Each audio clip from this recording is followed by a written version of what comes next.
Hey guys, welcome to the How To channel. Have you heard that Roblox account manager might be spreading viruses and Trojans? If you have it installed on your computer, it is crucial to remove it immediately to protect your system. So let's go through the steps to ensure your computer is safe. Make sure that you have some sort of security like two-step verification.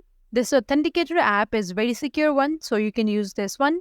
And also make sure that you guys are also log out of all sessions, and I also recommend you resetting your passwords. After that, make sure to install Malwarebytes or just any antivirus that's reliable. This Malwarebyte is free, so you can simply install this antivirus.